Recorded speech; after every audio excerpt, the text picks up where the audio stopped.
Staring, Sean Thrift. Camera Woman, Vivian Kassar. Unassisted. Because you don't help me there, sorry. Come on, man. Chop chop. Yes, sir.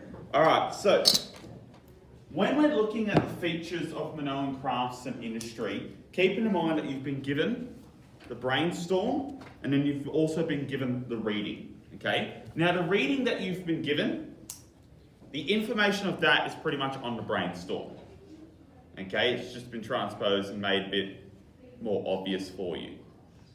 Now when we talk about Minoan crafts and industries, we're basically breaking it up into three different things. Number one, if we look downwards on the mind map, to the red one, it had a wide range of occupations, crafts, and industries. So basically in this answer, you would be briefly talking about that there's not just one Minoan craft or industry, there is a whole selection of them, okay? And if we look at these, we have die makers, bronze workers, scribes, goldsmiths, silversmiths, ivory carvers, steelstone carvers, potters, shell carvers, spinners and weavers, faience makers, and painters and sculptors. Okay? Now, next to every one of those crafts and industries, you have an example that you can use in your answer. Okay? Do you think you should use every craft and industry in every example? No, absolutely not. Especially not for a 5-mark question. You're insane if you do. Okay? My bet would be for you to say there was a wide variety of crafts and industries, such as, to give examples. Okay? Yeah. Okay, and give the examples that you think work the best, that are the best ones to find. Okay? Yes. What's Faience is like the glass making stuff. Okay? Now, if we go up to the green stuff, we have the use of craft and industry in trade. Now, the other part that you have to do with crafts and industries in Minoan society is you basically have to say, hey, they make all this stuff. What do they do with it? Well, of course, they trade it. Okay? This is when you start going through all the evidence that you found that we can see Minoan stuff in other places. Okay? So, for example, we know that Thera might have been a trade hub. Okay? And we know that Minoan art has been found in Egypt and Near Eastern sites. And we know that Minoan goods are found in mainland Greece, Troy, and Mycenae, Egypt. So obviously there is evidence of Minoan goods being transported all across the Mediterranean. Okay, they're not just made in Minoan Crete and then left there, they are traded. Now, if they're trading their goods, what does that mean the opposite of? They're also exporting stuff? I mean importing. Exactly. They will also be importing goods. So if they're trading their stuff out, they're also going to be trading their stuff in.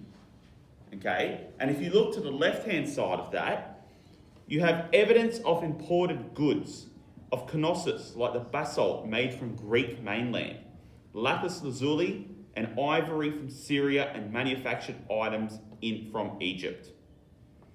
You also have, and we've talked about this idea before, no Minoan coinage. They do not have a money system, which means that they must trade for their goods. Bartering. Bartering, It's exactly the only right right. way. It's the only right way, exactly right. Okay? Now the third one that you talk about is the purple one, okay, in the left-hand side, which is you're basically saying that Minoan crafts and industries were very advanced, that they had great technology, okay? You combine these three things, you've got the perfect 5-mark answer. So, in summary, 2 examples. Talk about if they were traded, talk about the trade in Minoa, and then include evidence of advanced technology. And that'll get you. And a lot of those, they can be interlinked with each other. Yeah. Okay? Okay. If you are struggling, like you have literally no idea what to do, and you see a crafts and industry question, literally just give 2 types of crafts or industries that you know about that were there in Minoan Crete. So, for example, pottery and give an example of each. And then if you want to just increase that up to a tiny bit, say they were traded. Done. Okay? Alright, so girls, I want to give you 4 minutes. I want you to have a crack at that one. Okay, it's a 5-mark question. Do your best. Okay? Go.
Year meetings during Buzz today in normal locations. Aww.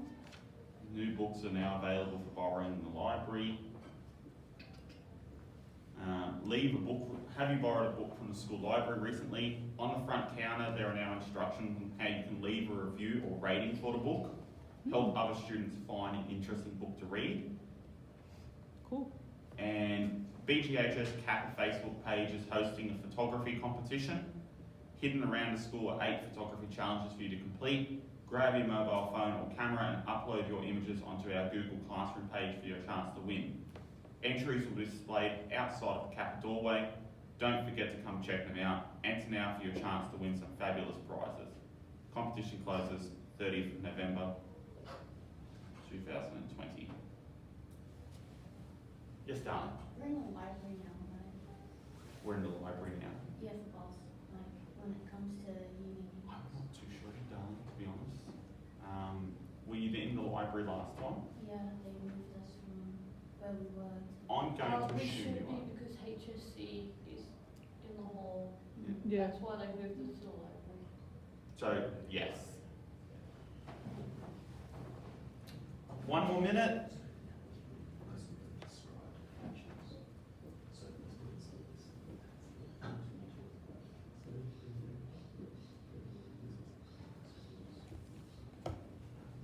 Lynn, no. Chelsea, no. That's right, Chelsea's at work placement. Taya, yes. Sarah, yes. Mami, no. Vivian, yes. Montage, yes. Rishi, yes. Shane, yes. Reem, no. Marsha, no. Sanwin, no.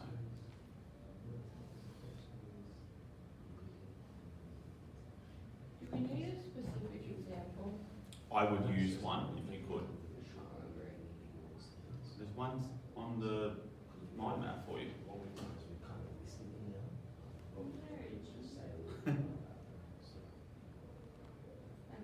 By specific example, I mean, do we have to specify like a specific sheet of facts? Not for a describe question, it would be good if you could, but you can get away without doing it.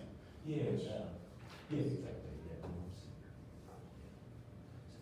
Something about that, and I'm sure high levels of. But I'm sure there's plenty of frescoes that you can talk about.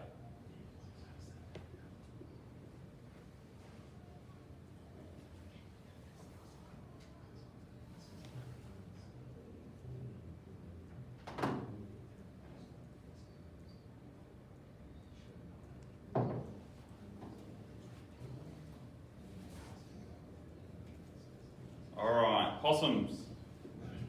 Let's go through this. Who managed to finish? Yep, go. Sarah, let's go. What CC we got? Minoan crossing industry concerns itself with the production of a wide variety of goods, including dye and pottery. Extremely valuable purple dye made from shellfish was produced in the Minoan Empire and exported alongside the widely renowned Minoan pottery, which was found as far away as Egypt. The Minoan pottery industry was highly sophisticated, with evidence of industrial scale production in the form of large kilns and the sheer amount of Minoan pottery found. Excellent answer, Sarah. Well done. I actually can't see anything wrong with that. I think the only thing exactly like what we were just discussing then, you get a slightly more specific answer and examples would be a good thing, but that was a great answer. Well done. Okay? Alright, so possums. Let us continue on with this. So last lesson we were looking at the Thalassocracy, okay, and we were finishing it off. Okay? Now, who is our major historical source in terms of understanding a Thalassocracy as it occurs with Minoan Crete? Drayson? Sorry? Drayson? Not Drayson, Calendar? not Calendar. Thucydides, yes. Oh, Okay? epic. Drayson is usually our guy with the layout of the palace and helping us understand that. He can also be included in the palace economy sort of thing. Okay? But Thucydides is our main man when it comes to understanding this whole idea of Thalassocracy and evidence for it in ancient times. Okay? So,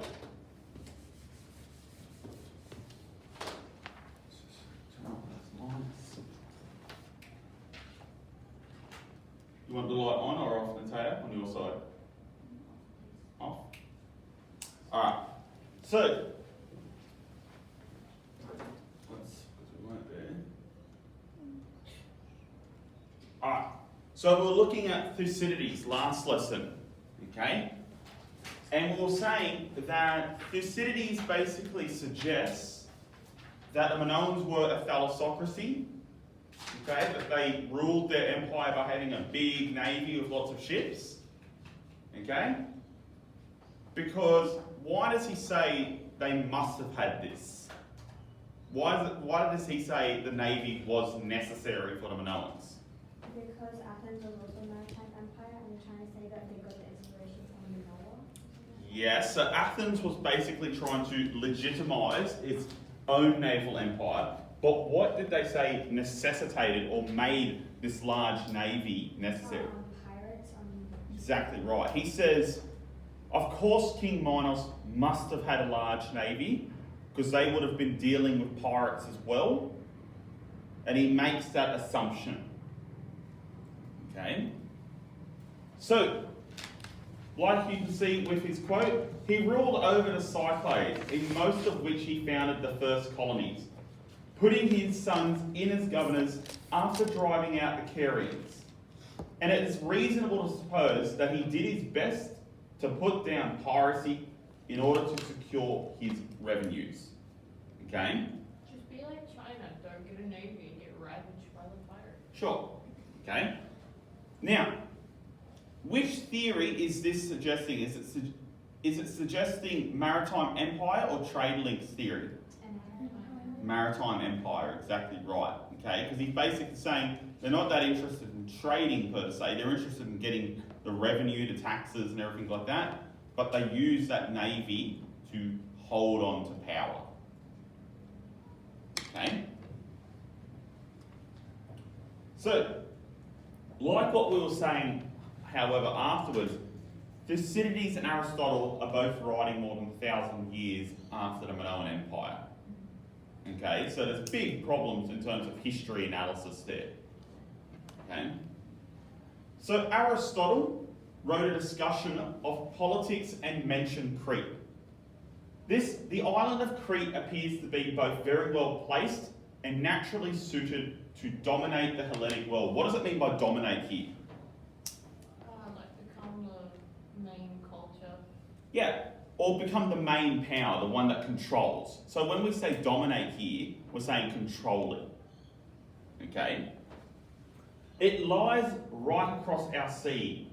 At one end of the Peloponnese, which is southern Greece, is not far away, and at the other end, the districts around Triopium and Rhodes are close at hand. This enabled Minos to build his maritime empire. He made some of the islands subject to himself. To others he sent settlers. What is that suggesting? Colonies, exactly right. Okay? So basically he has said, hey, he has built an empire, and this island that he's in, what island are they from? Crete, yes. Because it's in such a great spot, it allows him to really dominate the Aegean Sea and the Mediterranean Sea in this area. Okay? So, what does other evidence suggest? Okay? Well, we have to look at the evidence for the existence of a king, which we've looked at before, the evidence for a navy, which we've also looked at, and the evidence for colonies. So we've looked at all three of these things before, but we're going to do a bit of revision. Okay? So, the evidence of a king or the existence of a king, we know is not exactly solid. Okay? Who's our main supporter of the king theory? And what sort of king does he suggest? A priest king. Okay? What's his main evidence for the support of a priest king? Prince of Lilies. Prince of the Lilies? The throne. Throne room. And who does he think the main king is? Minos. Okay. Evidence for a navy is once again not exactly that secure and foolproof. Because don't they all claim that Minos started the navy? We don't know if he existed or not. So they all claim that Minos started the navy, but we don't even know if King Minos actually existed. But what's the other main thing for their evidence of lots of warships or a big navy? The Admiral's fresco. The Admiral's fresco or the flotilla fresco from Thera. But that could have been a religious procession or just trade ships. Or it could have just been somebody else's ships. There's no evidence saying that it was Minoan ships. Okay? And the evidence of colonies? Trade. We have trade. Okay? But once again, we discussed maybe they weren't colonies, maybe they were just trading with the Minoans, and they were in a process of Minoanization, becoming like the Minoans, but not the Minoans. They were importing culture. Exactly right. So basically they had their own Starbucks and Thera, but it doesn't mean that they were American. Okay? We have Macca's, we're not American. Exactly right. Okay? You got out the way. Now, how then can we approach the evidence of Thucydides and Aristotle? Well, we can view it with great apprehension and suspicion. Okay, we're looking at it going, maybe not. Wait, here comes a fresco! But wait, here comes a fresco. Now the fresco of the fleet from Thera, it is suggesting that perhaps the type of ships that Minos had. So this is the fresco from Thera in case you have forgotten it. Okay, you can see here the long ships, okay, leaving from one port to another. Okay, What's also there? Oars. Oars. Which suggests what? Community service. Opposite. Oars are for a short journey. Because it tires you out. Exactly right, because it tires you out. If you're on the oars every single day, you're absolutely knackered. Okay? If it's long distance, you'll use sail. Exactly right. Okay? Now, many people have said, oh, okay, we've got this fresco. It suggests that the Minoans had a navy, a big one at that, and perhaps they had these really big ships that they used for war. It was just me, or was that boat on fire? The one in the middle. That has been suggested as well. I do believe it is the mountains Oh, okay. coming off, and like it's going into the port. Oh, okay. Okay? I thought that as well, though. I'm just The saying, prob- if I made a navy, I wouldn't be using little long ships with oars. Well, that is the common style of the ancient Greek warfare ships. However, you probably wouldn't have these sort of pagoda look sort of things. And a lot of people suggest that it's probably more religious than it was military. Okay, but it's a very conflicting source, and we have to look at it with a bit of, maybe not. It was kind of small anyway. Yeah. It was a small It fresco. looks like the ships you see in Dublin Harbour. Like the small ones. Yeah, or the Venetian ones that go in around the gondolas and things like Yeah. that. Yeah. So, there has been a considerable re-evaluation of the fresco representations of a fleet on the south wall of room 5 in the west house at Akrotiri. Principally, there is no reason to believe this fleet to be Minoan, since it could just as logically be Theran and used against other islands in the Cyclades or against Crete itself. The fleet fresco is very tenuous evidence of a Minoan fleet. What does tenuous mean? I might have to Yeah, you can't confirm it. It's very shaky ground to have your evidence on. So if they're saying like you're on very tenuous ground, you're one step away from just being called a liar, basically. Yeah. Yeah. So archaeological support. Did the Minoans establish a network of colonies throughout the southern Aegean? Okay, well on large islands, there is definitely a settlement at Castri on Kythera, and probably that at Trianda on Rhodes as well. But these are dated to the earliest phase of Minoan palace development and are considered to be trading settlement rather than political enclave. So basically they've got like a trade post there. Okay, the Minoans are present there, but it doesn't mean that they control it. Okay. The Cyclades. Elsewhere at sites such as Aegea Irini, on Melos, and Akrotiri on Thera, there are single houses which hardly indicate colonisation. Aegea Irini on Kia, hundreds of conical cuts, a large local stone vase industry, evidence of linear A, the female statue of goddess with Minoan dress and figures, all suggest that some Minoans were in the population. Over 50 large-scale terracotta statues of women dressed in the Minoan fashion, which were displayed in the town's temple.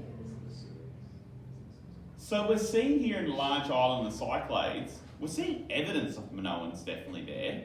Could this be like a Taiwan sort of deal where some of the Minoans went off, did their own thing? Yeah, I mean, it's quite possible that some of the Minoans colonised these areas, but they didn't answer back to the Minoans on Crete, that they were just doing their own thing, basically. Or the fact that maybe some of these Minoans travelled to other islands, lived there, had a large population there, And then moved out. but didn't control the area. It would be like going into the inner city in Sydney, and there's a large Chinese population there, but it doesn't mean that the Chinese control inner Sydney, does it? No. Okay, it just means that they've got a large population there. Okay? And mainland Greece, Mycenaean. Okay?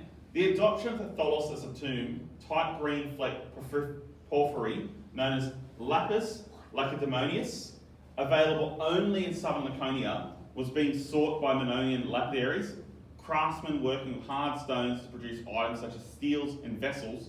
Shafts, graves, or cycles A and B at Mycenae have been argued to be of Minoan manufacture.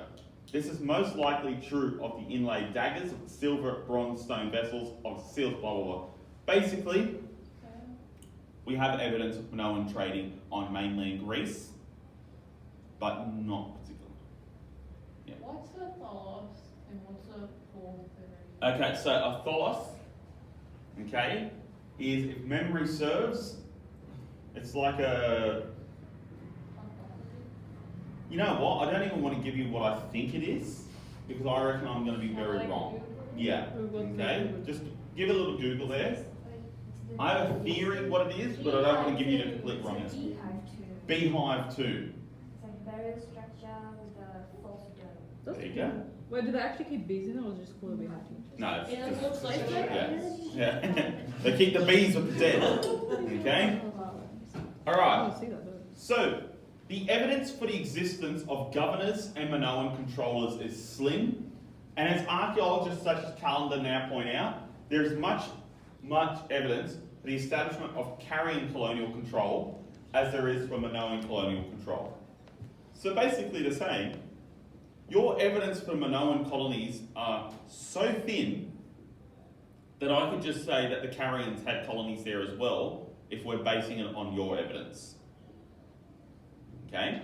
So the other word porphyry is an igneous rock consisting of large grains of feldspar. Yeah. Okay, so what does archaeological evidence imply? Overall, the evidence for Minoan presence in the Cyclades. Minoan products found in the Black Sea and Anatolian area, as well as mainland Greece, and also exchange with Egypt. More convincingly points to a cultural influence and trade contacts than a military and political domination.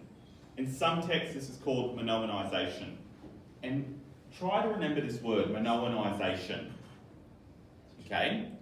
Because this is really, all of this is about, hey, is it a maritime empire or is it just one piece of trade links?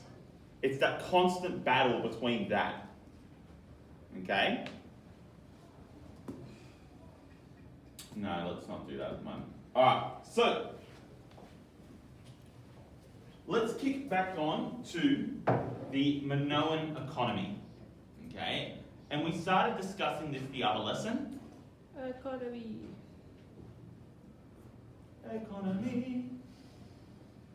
The most interesting yet the most boring. The most interesting yet the most boring. Listen. You'll ever The study. Minoans are going to build the best economy. It's going to be around the palace. I was going to ask if you've done that yet. We're going to call the palace They the did it White before House. class, so I'm It's going to let all him do culminating it. towards this day. It's all coming back up. Alright, so Minoan economy. Please write this down. Thalassocracy you don't need because you've written that one down about twice, 2 or 3 times already. But palace economy, yes. Try like 18.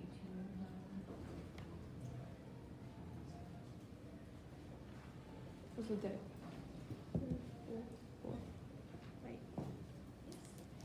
Now I believe I said this last lesson as well. But if there's one thing you have to get out of this lesson, one thing, you must know what the palace economy is. Okay, you must know what it is. Must. Do any current cities have a palace economy? Do any current cities have a palace economy? The reorganisation. I mean, technically, I wouldn't say in one structure, but it is very similar to communist ideals. So, replace with the reorganisation of labour to be centralised in one structure, replace with one institution, and maybe you might get something there in a modern day precept. You know the pyramids from 1984 ministries? Would you call that palace economy? It's been too long since I've read 1984, but I think you're trying to shoehorn that idea in there. So, the palace economy, the reorganisation of labour to be centralised in one structure that symbolised large political, social and religious power. In the depths of everything, to understand that, it's basically people in and around the palace make all the resources. The resources get sent to the palace. The palace decides what to do with them. Okay, that's in the simplest way to put it. Okay, the palace either gives it back to the people, to those who need it, or chooses to trade it for other goods.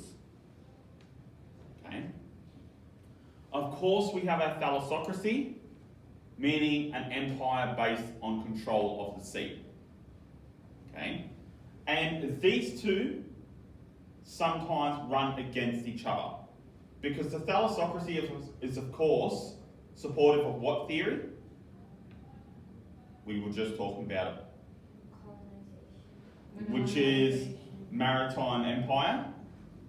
Meanwhile, the palace economy is more supportive of a trade links theory.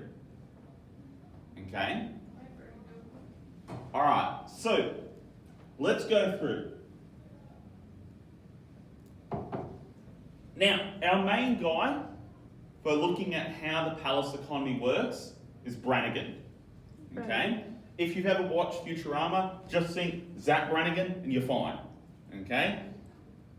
No? Crickets. Too many young kids here. Flynn got it, thank you, Flynn. It's just because Futurama is bad. That's it. No. I'm not even going into that argument. Alright, so Brannigan, 1987. So the very first step of this cycle is this. The palace produces, consumes, and stores materials. What was the modern day equivalent to the palace that we were talking about last lesson? A warehouse. Okay? The palace is basically the warehouse according to Brannigan's theory. Okay? And it's going to produce, consume, and store. Okay? Now, when it does the production, the palace redistributes materials for exchange within Crete. Okay? So all the materials that have been given to the palace, what they're going to do now is redistribute it to where it's needed. Okay, so if they know some areas are really struggling for resources, but some areas have a lot more resources, then we're going to redistribute it to those areas. Okay? Now, those materials that have not been redistributed to the people in Crete, they are now what? What do we call those extra materials? Surplus. Exactly right. When you have materials that you don't need to use, it's surplus. What gets done with that surplus? Traded. Okay? If you have more food than you can possibly eat, then you're not going to just sit on it. You're going to trade it to get other stuff that you need. Okay? I've never been to America. Maybe. Okay? Now, materials not redistributed internally get used for international trade. Now, darlings, please give me 4 locations that they would have traded with. Egypt, Greece, Troy, Thera. Thera. No. Thera is still sort of within the bounds of that Minoan sphere. Yeah. I want to say Rome, but probably not. No, not Rome. Not that far. Mainly Mycenaeans. Yeah, mainly Oh, Mycenaeans. Mycenaeans, yeah. Okay? So there's lots and lots of different places, okay? The Near East, and you can say basically Syria for that one. Oh, yeah. Anatolia, which can include Troy. Mainland Greece. Pardon me. Mycenae. Egypt. Those are our big ones. Got it. Okay? Now, bureaucrats use clay tablets and seals to record transactions at the palace. We talked about bureaucrats last lesson. Who are or what are bureaucrats? People that kind of keep the system running because this is bureaucracy, then people are divided into different departments. Exactly. Exactly right, okay? Bureaucrats are the people that keep the system running. They make sure all the forms are signed, all the receipts are given out, all the records are kept. Okay? A boring job, but a necessary job. So these bureaucrats will basically record everything that is surplus. Okay, they're writing down all the receipts. Once it is all recorded, These materials are then sold at the palace or sent overseas via Minoan ships. Okay, we now have the extra stuff. We have recorded what extra stuff that we have. Now we send it to the palace and they are going to send the extra stuff overseas for other stuff to come back. Okay? What's the other stuff that might come back to the Minoans? Minerals. So minerals, pottery, yeah. But let's think of like specific stuff. Primary resources. Stuff that will get transformed into other stuff. Okay. Like things for textiles. Yeah, okay. So things like, for example, ivory. Okay. That's not naturally occurring in Minoan Crete. So they are going to trade for ivory, bring it back to Minoan Crete, and then make stuff out of it. Okay? Lapis lazuli does not occur naturally in Minoan Crete, that sort of purple gem material. Okay? They are going to purchase it from the Near East and then bring it back and make stuff. This is when it comes back to that original step. Okay, now we have stuff from overseas. It goes back to the palace because the palace also functions as a what centre? Trade hub. Not a trade hub. Trade center. We're talking about, because all the primary resources have just come back, they've got to get remade into something. So what does it also function as? Industrial and administrative. The first one, not so much the second one, because there's not as much evidence for that one. Okay? It definitely, we can say that there's definite evidence that it functions as well as a manufacturing centre. Okay? Because the palace produces stuff, it makes stuff. Okay? What evidence do we have in palaces for it being a manufacturing centre? Loom weights and things like that? Yes, absolutely. Storerooms, okay? So we're looking at particular rooms here, so storerooms. And there's another one. Starting with W. Where are things made in the palace? What rooms? Workshop. Workshops. Oh, okay. Okay? So these are two things that we definitely have evidence for in Minoan palaces. We know that there are certain places in Minoan palaces that act as storerooms. They're quite big storerooms, which makes us believe that perhaps they were not just storing the stuff at the Minoan palace, but the area around it as well, which makes us think that, okay, maybe the Minoan palaces controlled the area around them.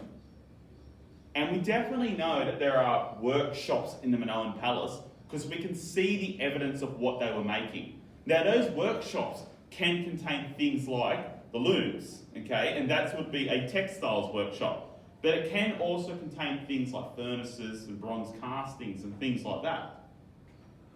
Okay, as we were talking about at the start of this lesson, there is a wide variety of crafts and industries that the Minoans are involved in. Okay, they might not have the resources, the primary resources to make all of it themselves, but they will trade their primary resources, mainly food, in exchange for getting those other resources back to Minoan Crete and making stuff out of it. Okay? Does that make sense, darlings? Yeah. Yes? Perfect? Yeah. Clear as mud? Hi. Clear as mud. Clear as mud. Terrible. Here's water. Alright. So, the importance of agriculture, and we've really bunged on about this. Okay? Agriculture, of course, means Farming. growing stuff and farming, thank God. Okay? So the next slide shows Halstead's 1977 investigation about Minoan demographics. What does demographics mean? Percentages of people, percentages of Statistics. things. Yeah. So basically, demographics means Numbers. study of population. So census. Not so much services and things like that. Yeah, census. Oh, census, my apologies, yes. Census. Okay, so yeah, it's a census, but a demographer is a person that would study all the different types of censuses that they are and look at what they actually mean. Yeah. Okay? So, Minoan farms dominated the landscape. The position of one at Vathi Petro is shown in the image on the right. Okay, so they're quite large. This is a modern one, of course. Okay? What are the main things that these farms grow again? Figs. Figs, Olive oil. olive oil or olives. Olive. Starts with a W. Wheat. Wheat, and another W. Wine. Okay? The grapes. Okay? These are the big things that the Minoans are constantly growing. Okay? I'm a bit worried that some of you didn't know that wine came from grapes then. There isn't like a tap that you can find in nature that you just pour out, okay? Did you just go Dionysus? Oh, Dionysius is my best friend, okay? Now, the majority of Minoans lived in small farming communities scattered across Crete. Do we know much about these very small farming communities? No, Why? Why don't we know much? because it wasn't recorded. Not recorded, because everything was recorded at the palace, okay? And it's hard to find evidence of these small farming communities because their buildings weren't as, Problem. strong and prominent as the palaces. The closest we get to daily buildings is Ghanaian. It is speculated that within these communities, there were large numbers of artisans. These people took on craft work for extra income. Okay? So, this is our demographics. Okay? I know how much we all love statistics. Okay? No. Now, So, most of this class doesn't do maths. It's huge. Okay, I'm going to show you all the statistics, okay? These are the best ones there.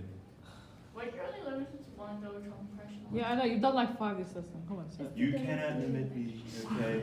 Fake news. Okay? They're trying to stop me from speaking. I know it. The media is trying to silence me.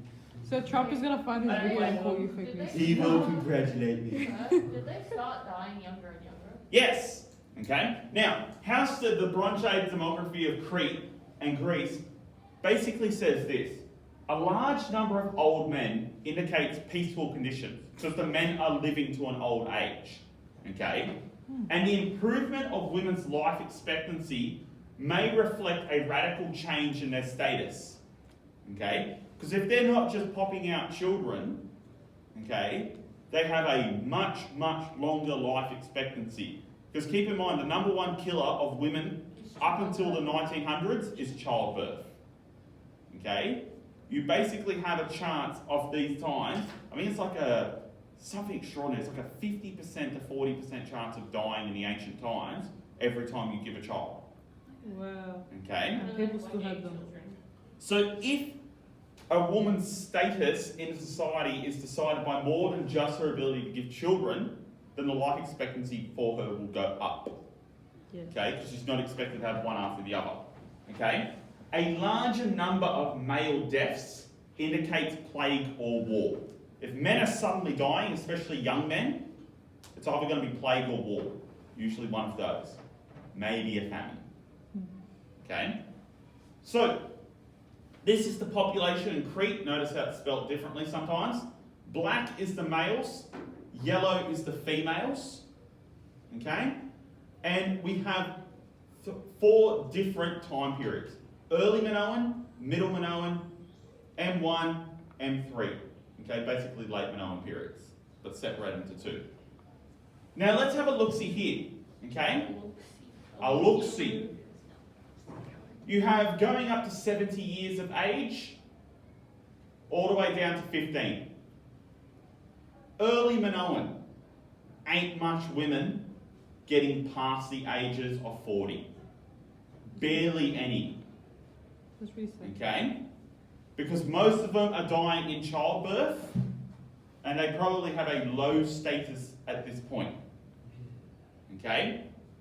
Meanwhile, Very few men are also getting to 70.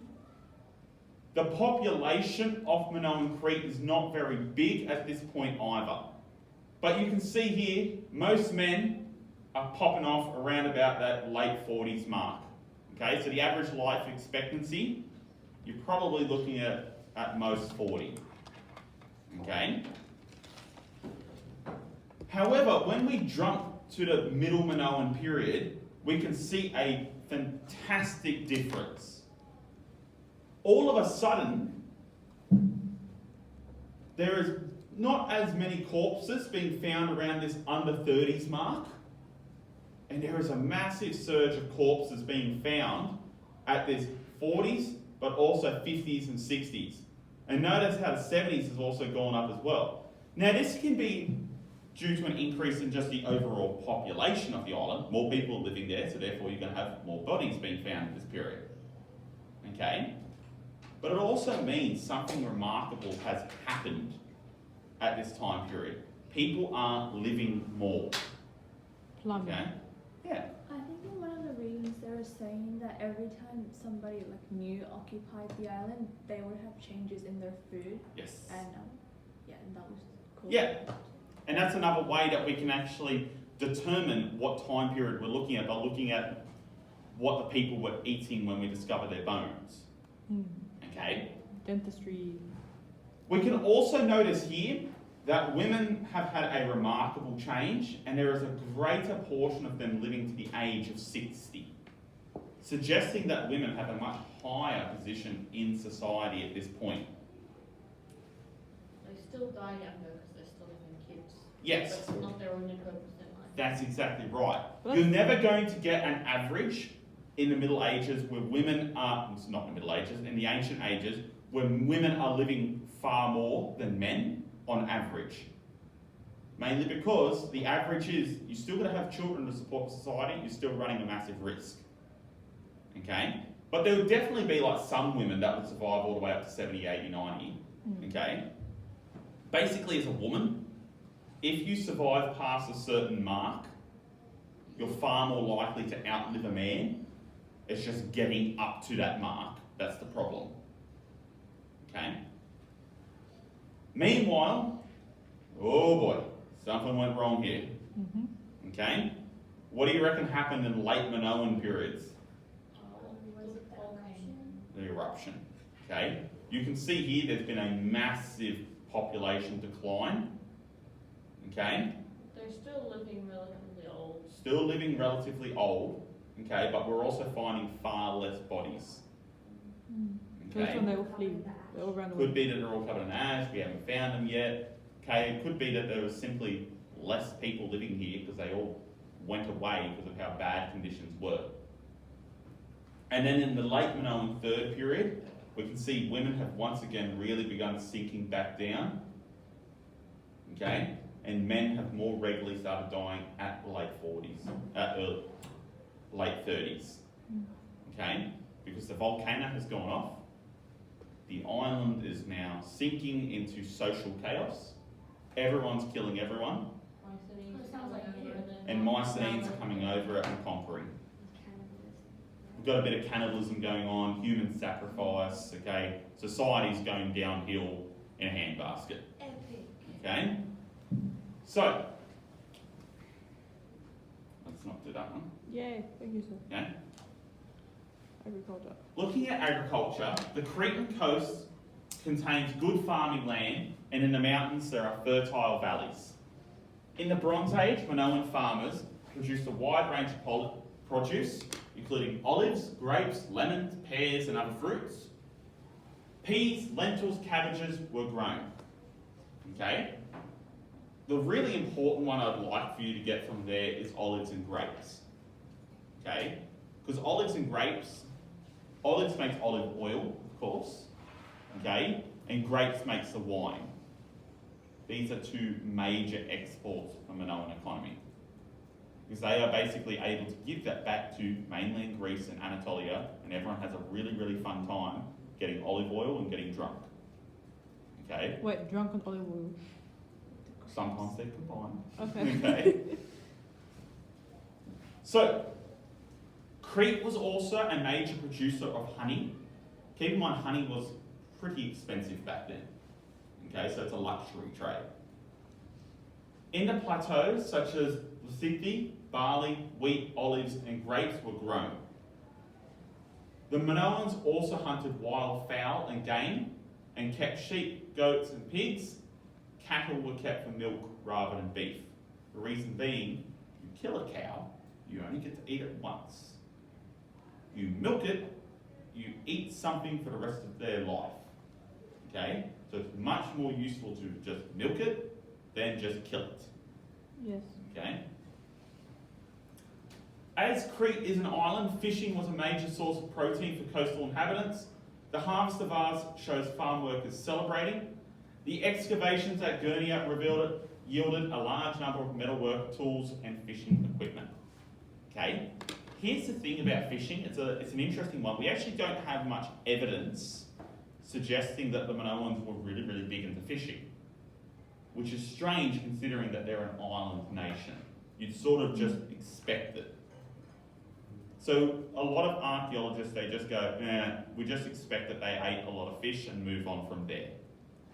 Okay, but there isn't heaps of evidence actually stating that. Okey-dokey. Now, Peter M. Warren, who is another one of our major guys for palaces, he argues that the features of an agricultural society produce palaces. And this is really important, because basically, Warren argues because they were an agricultural society is the reason that they started building palaces. And their palaces reflect the fact that they were an agricultural society. Okay? So the establishment of closely knit agricultural settlements were needed for the creation of Minoan palaces. Many closely packed houses and shared walls. So Warren basically argues that the palaces are not so much palaces, the kings and queens and everything like that, but in effect, they're just a really packed in agricultural village. Okay? They're not palaces in the way that we're thinking of them, they're small villages. Essentially a big apartment block. Yeah, okay. But not an apartment block because we know people didn't sleep in the palaces. Okay, because what don't we find in Minoan palaces? Bedrooms. Okay. There was a probable development within these tightly knit communities of nuclear or extended families which formed subunits of the village. Okay, so we have evidence of a lot of these families in the palace. Okay, which would suggest, hey, there's a village inside the palace. The establishing of territories as small regions that evolved through continuous agricultural exploitation. So basically the palace was used as something to control the area around the village. From about 2200 to 1900 BC, some pre-palatial, meaning before palaces, centres, grew in size and importance. Some communities appear to have commanded larger territories than others. Basically saying that these villages evolved into the palaces. Okay? It's not that the palaces were specifically constructed for those purposes, but they sort of just came out of a village. Okay? And this is a big stick in a lot of the people's plans, because a lot of people have argued, no, they were built for kings to be used by kings, and they were built on purpose. But there's no clear evidence to suggest No clear evidence. Warren basically suggests, hey, they might have been built on purpose, but not nearly for any of the reasons that you guys are suggesting, like royal people. We're probably just suggesting that maybe the community actually built this themselves, and they used the palace for all their work needs. Okay? The way I was talking about it yesterday, I think it was, or last lesson rather, was they basically built their version of a skyscraper office building to do all their work in. Okay? So when we're looking at it, okay, let's actually have a look at what these palace layouts look like. Okay, so this is the palace layout of Knossos. Okay? And keeping in mind what Warren said, it's closely packed walls, shared rooms, and it looks like a honeycomb design. Okay, in some ways it looks like a hive. Okay, so you have all of these things so closely packed in together that they're basically functioning as little office spaces where everyone can do their work. Now, of course, it's not just purely work. What else do we find in the palaces? Starts with R. Rooms? Religious elements, okay? Because we can find shrines and everything like that in there. So a lot of people have suggested, hey, they've got their workshops in here, they've got their storage rooms in here, but they've also got their little temples in here. And maybe, just maybe, it all works together to form this perfect little village environment where you've got everything that you need in a palace and it controls the entire economy of the village. Everyone works there or has a position at the palace that serves it. Okay? Everyone brings in their food to the palace and the palace will redistribute it. Okay? What was one of the big things we were saying about the layout last lesson, which suggests that, hey, maybe there wasn't a king in the palace? They have a central courtyard. They have the central courtyard, okay? So when you go into the palace, it leads you to this central courtyard. It doesn't lead you to what? Just leave it to the room. It doesn't lead you to a throne room, okay? Most other palaces, they're going to have the throne room front and centre because it's the display of the king's power. Oh, you walk into my palace, you see me, I'm great, everything gets done. Not to mention you have a very large throne room because the king has to have his court there, has to get stuff done. You can't do it in a small little bathroom. It doesn't work. Okay? They do not have a throne room here. The throne room that we found at Knossos was small. The chair was probably meant for a woman. And it also had a lustral basin in it, which suggests, hey, maybe it wasn't a throne room, maybe it was a little religious area. Okay? And you can see here that all these things, all these rooms, they all have specific purpose and usually are a lot of workshops. Okay? This is the palace at Phaistos. Okay? You enter, and once again, courtyard. Okay? But you also have all these interlinked buildings together. Everyone's shared walls, closely packed in, a lot of workspaces, no bedrooms.